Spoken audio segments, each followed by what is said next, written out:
You talk to yourself in public. You feel a strange pang of guilt when you throw away an old object. You're the one who notices the subtle shift in a room that everyone else misses. Society might call these quirks weird.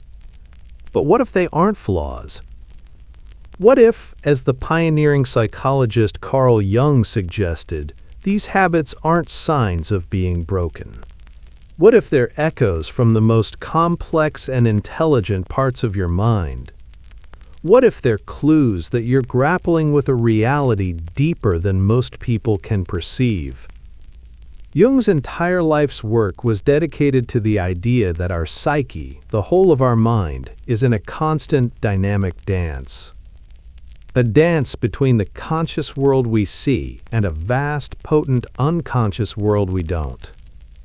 He called the process of bridging these two worlds individuation, a lifelong journey toward becoming your most authentic and whole self. And for a highly intelligent mind, this journey isn't a quiet, neat affair. It's noisy, messy, and often pretty strange. The habits that bubble up can look bizarre from the outside, because they're the external evidence of a profound internal rewiring. They're the friction sparks that fly when a powerful intellect engages with the deepest, most mysterious parts of itself. Today, we're not just listing quirks. We're going to explore 8 of these strange habits through a Jungian lens, revealing that maybe you're not weird. You're just engaged in the complex, lifelong work of becoming whole.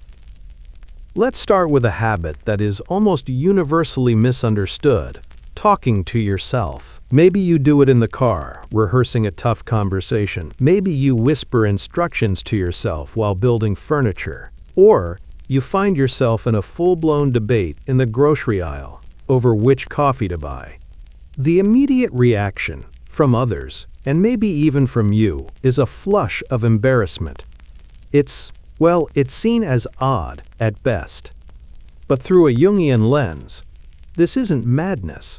It's a sign of a highly active psyche, engaged in one of the most crucial processes of self-development: dialogue. Carl Jung proposed that our psyche isn't a single unified thing. It's a bustling inner world, populated by different aspects of ourselves, which he called archetypes. Universal patterns of being that exist in our collective unconscious. So, for instance, you have the persona. That's the social mask you show the world.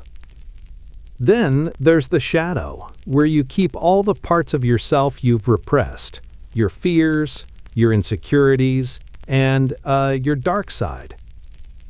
And then you have the anima or animus. That's the inner feminine or masculine counterpart that really shapes your creativity and your relationships. Now, for most people, these inner figures, they just kind of stay in the background, pulling strings in ways they don't quite understand.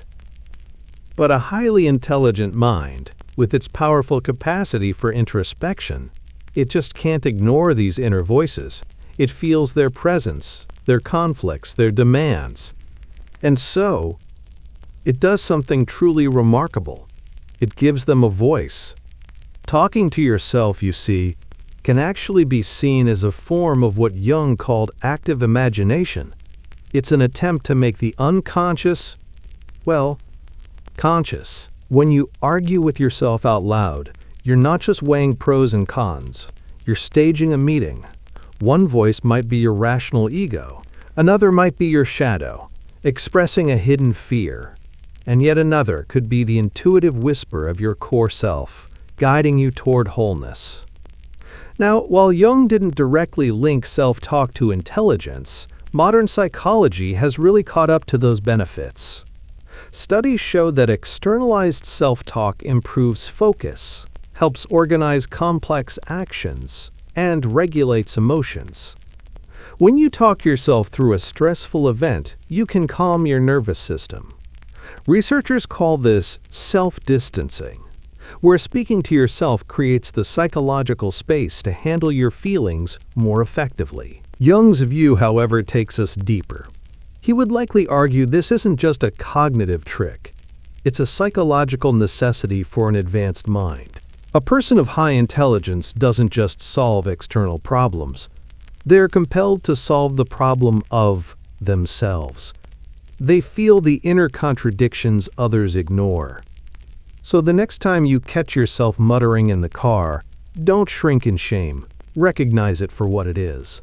You're giving your brain a performance boost and, more importantly, you're on the difficult path of what Jung called individuation, the courageous act of becoming a whole, unified individual. That point about bringing the inner world into the outer is absolutely critical. But this inner work doesn't just happen in broad daylight. For many intelligent minds, the real breakthroughs happen when the rest of the world has gone to sleep. And that brings us to our second habit. The world is built for the morning person. The early bird gets the worm.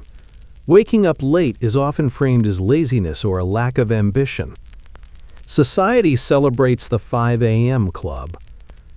But what if a preference for the night isn't a sign of sloth, but a signal of a different kind of cognitive wiring? Now, Jung never wrote about night owls or circadian rhythms, but his work gives us a fascinating way to understand the feeling behind it. Jung taught that our conscious mind, the ego, is dominant during the day. It has to be. We're bombarded with deadlines, social media, and traffic. Our ego is the gatekeeper, focused on order and logic. But when the sun goes down, something profound happens. The noise of society quiets. The phone stops ringing. In this stillness, the ego's grip loosens, and the unconscious mind steps forward. For Jung, the night is the kingdom of the unconscious. It's when dreams, symbols, and deep energies can finally speak without being interrupted.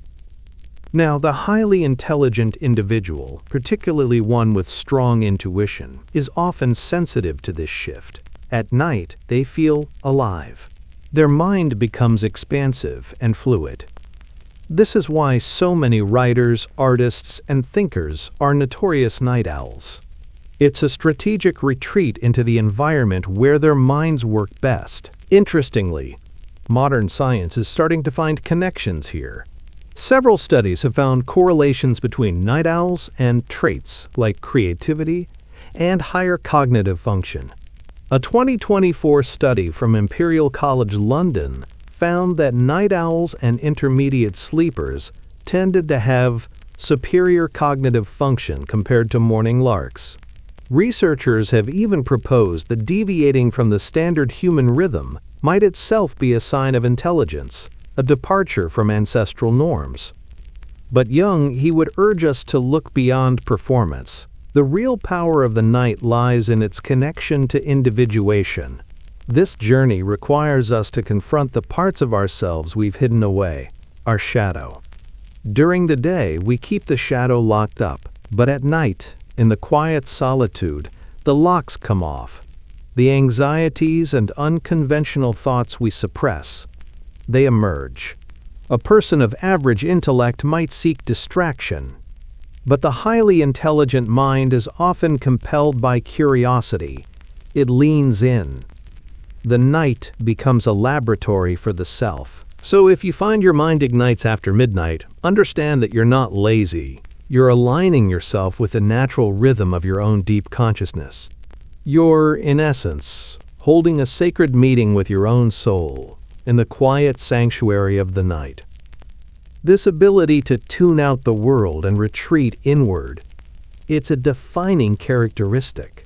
But that intensity can become so extreme that it creates another seemingly, weird habit. Have you ever been so absorbed in a task that the world just disappears? Hours feel like minutes. You forget to eat. From the outside, it can look like, obsession. This state is known as hyperfocus. And while it's often linked to things like ADHD, it's also a hallmark of a highly intelligent and engaged mind. From a Jungian perspective, hyperfocus is the ultimate expression of the psyche's energy. what Jung called libido, directed with a singular purpose. Jung didn't define libido in a purely sexual way, like Freud. For him, libido was the total psychic energy of life itself, the drive and motivation that propels us. This energy isn't meant to be scattered, it's meant to be channeled. When a task or idea captures the imagination, it can activate a powerful flow of this energy. Hyperfocus is what happens when the conscious ego aligns perfectly with a deep, unconscious passion. It's a state where the conscious and unconscious are working together in perfect harmony. Think of it this way. Your mind has different functions like thinking, feeling, sensing, and intuition. Hyperfocus is when your dominant function takes complete control. For a thinker, it's being lost in a complex problem. For an artist, it's that trance-like state of painting, where ideas flow directly from the unconscious. This state is very close to what psychologist Mihaly Csikszentmihalyi famously called flow. But Jung's framework, well, it gives it a deeper meaning. It's not just about performance, it's about meaning. We tend to hyper-focus on things that resonate with our deepest inner patterns, our archetypes. The reason this looks weird to others is because the motivation is internal. The person in hyper-focus isn't working for praise or for money. They're working because the task itself has become a direct line to the most vital parts of their psyche. It's become a form of active meditation. So if you can tune out the world and become completely absorbed in your passion, don't see it as a social liability, see it as a superpower. It's a sign that your mind can fully align its conscious will with its unconscious energy. You aren't just concentrating, you're engaging in a profound act of psychological creation. This intense focus on an inner world isn't just for productive tasks. Sometimes, the most profound work of an intelligent mind looks, from the outside, like doing nothing at all. And that brings us to our next habit: staring out the window during a meeting, drifting off mid-conversation, or getting lost in elaborate mental scenarios. Daydreaming is often dismissed as laziness or escapism. In our hyperproductive world, a wandering mind is often seen as, a failing one. But Jung, he'd offer a radically different take. For him, the landscape of a daydream isn't an escape from reality, but a doorway into a deeper reality. What we call daydreaming, Jung called active imagination, and he saw it as one of the most powerful tools for accessing the wisdom of the unconscious. The highly intelligent mind, especially a creative one, often does this spontaneously. When they appear to be zoning out, they're often zoning in, running complex simulations or exploring emotional possibilities. Neuroscience has begun to map this state, identifying what's called the default mode network, or DMN. This is also known as the imagination network, which activates when we aren't focused on an external task. While some see the DMN as just mind-wandering, others see it as the source of creativity. Carl Jung was saying this a century ago. He understood that daydreams aren't random noise. They are, in fact, the psyche's way of working through problems. A random fantasy might hold the symbolic key to a creative block, or an imaginary conversation might be the mind's way of healing an old wound. This habit is, it's considered weird, because it's a solitary, internal activity with no immediate output. To an observer, the person is just staring into space. But in the theater of their mind, worlds are being built, problems are being solved, and truths are being uncovered. So, if you're a habitual daydreamer, it's time to reframe this flaw as a strength. Your mind isn't idle. It's a powerful image-making machine. You're not escaping the world. You're building the mental and emotional models that allow you to navigate it with greater wisdom and creativity. We're halfway through, And if you've related to any of these habits, from talking to yourself to getting lost in daydreams, it's a sign this message is resonating. Have you ever felt your tendency to daydream was a secret strength? Let us know in the comments with a simple yes or no. And if you're finding value here, take a moment to subscribe. We're dedicated to uncovering the truths hidden in the misunderstood corners of the human psyche. Here's a painful paradox many intelligent people live with: a deep fascination with humanity, but a profound discomfort in actual social gatherings. They might love discussing human nature, but find parties or small talk excruciatingly draining. This, is often mislabeled as arrogance or shyness. Through a Jungian lens, this isn't a social failing. It's rather a predictable consequence of having a highly perceptive and introverted psychic structure in a world that, overvalues extroversion. Many highly intelligent people are introverts, and when forced into a typical social setting, they'll face a few challenges. First, the persona. At a party, everyone's wearing their social mask, and the perceptive individual, they see this with painful clarity. They see the performance, and it just feels deeply inauthentic. Second, superficiality. The currency of most casual gatherings, it's small talk. And for a mind wired for depth, small talk is like starvation. They crave meaningful exchange. In fact, one study, published in the British Journal of Psychology, actually showed that highly intelligent individuals reported lower life satisfaction when they socialized more frequently with casual acquaintances. And finally, a highly sensitive person doesn't just hear what people say, they feel the emotional undercurrent of the room. They absorb the unspoken anxieties, the tensions, and they can leave a party feeling inexplicably drained, having, unconsciously taken on the psychic baggage of everyone there. This is why many intelligent people don't avoid people. They avoid crowds. They're not antisocial. They're selectively social. Jung believed the path to wholeness requires a separation from the collective mindset. Your discomfort is a form of intelligence, an allergy to the inauthentic, a compass pointing you back to the inner world where your true strength lies. This tendency to see through social masks and resist simple answers, it doesn't just apply to parties. It extends to the very way intelligent people think, leading to another habit that can frustrate those around them. Our world loves certainty, doesn't it? We want clear answers and simple categories: good or bad, right or wrong. And a mind that constantly sees the gray areas, that entertains opposing ideas at the same time, that can sometimes be seen as indecisive or even difficult. This is the mind that engages in paradoxical thinking. It might argue passionately for one side, then articulate the opposing view with equal conviction. To an observer, this can, look like a lack of conviction.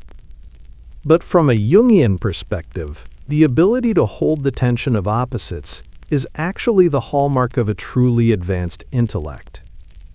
Jung considered this the very engine of psychological growth. He taught that the psyche is structured around opposites, conscious and unconscious, light and shadow. The goal of life isn't to choose one and kill the other, but to integrate them. The average mind finds this tension unbearable and quickly picks a side. It clings to dogma. But the highly intelligent mind has the fortitude to stay in that uncomfortable, ambiguous space. It understands the truth is rarely at one extreme, but in the dynamic interplay between them. This is the essence of creative genius. Innovation comes from synthesizing ideas that seem to be in opposition. Jung saw this in deep psychological terms. To him, embracing paradox was essential for integrating the shadow. If you see yourself as a kind person, your shadow holds your capacity for cruelty. The truly self-aware person has the courage to admit, I am a loving person and I have hateful thoughts. By holding this tension, they don't get rid of the darkness, they tame it. Their kindness becomes more authentic because it's aware of its opposite.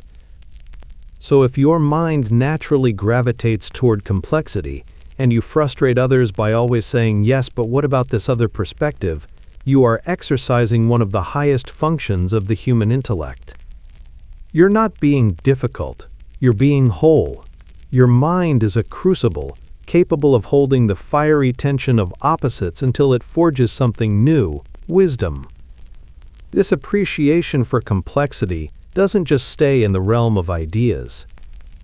It often shows up in the physical world, through a peculiar habit that connects the intelligent mind to the ancient language of the soul.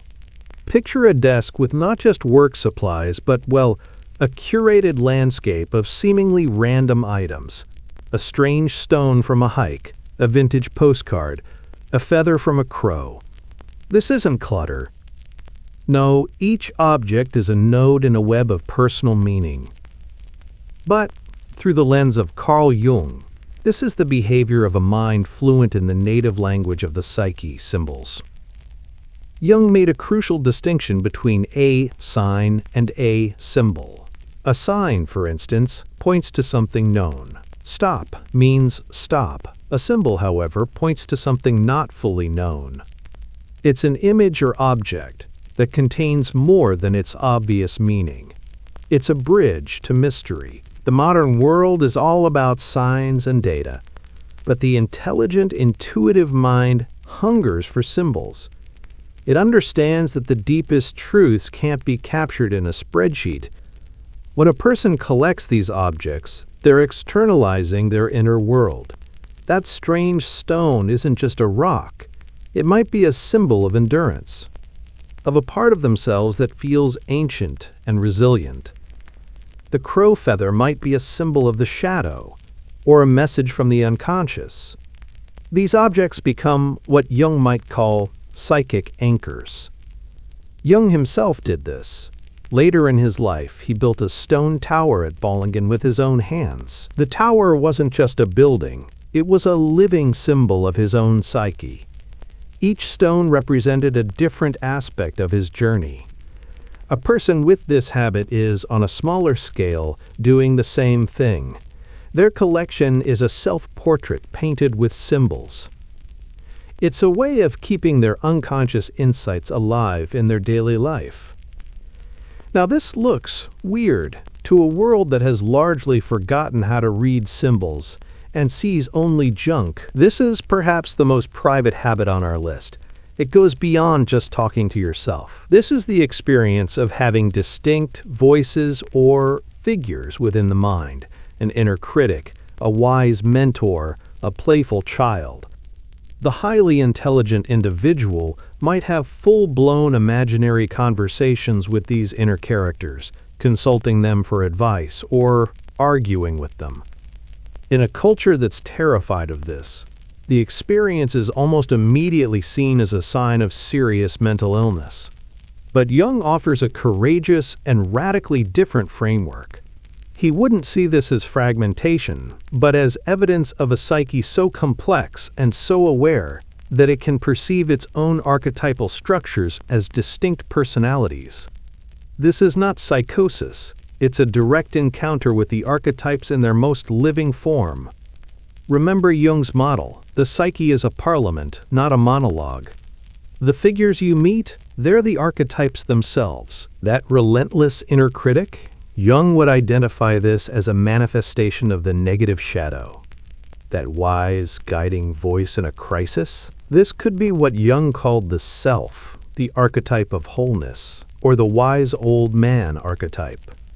That inspiring or challenging inner figure of the opposite sex? This is a classic encounter with the anima, or animus.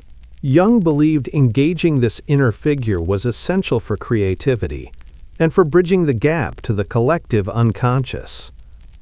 The average person experiences these archetypes indirectly, through projection, But the highly intelligent and introspective person has the capacity to withdraw these projections.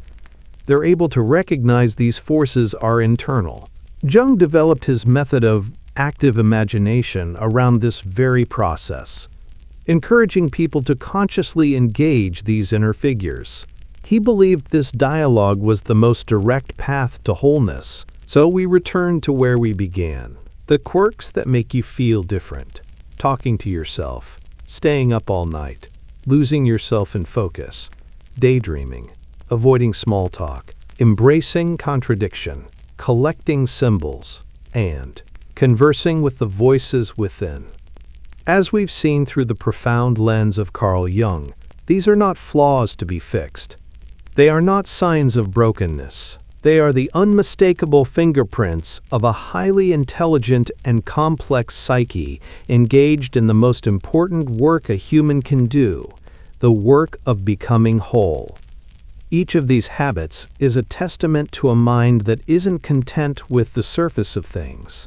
It's a mind compelled to explore its own inner space, wrestle with its own shadows, and listen to the ancient, symbolic language of the soul. The discomfort and the feeling of being out of sync are not symptoms of failure. They are the growing pains of consciousness. Jung gives us permission to be complex, to be introverted, to be paradoxical, to be, in a word, yourself.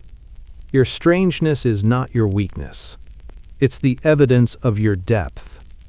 Your weirdness is not a curse. It's the signature of an intelligence brave enough to engage with the mystery of its own existence. Embrace these habits. Honor them. Understand them not as things you do, but as echoes of who you are, a person on the profound and lifelong journey of individuation. The journey of self-discovery is unique to each of us. Of the 8 habits we explored today, which one resonated with you the most? Share the number in the comments below. Your story is part of our collective journey, and reading the comments is a powerful reminder that none of us are alone in our weirdness. And if this exploration into the depths of the psyche has sparked something within you, make sure to subscribe and join our community. There is so much more to uncover together. Thank you for walking this path with us today.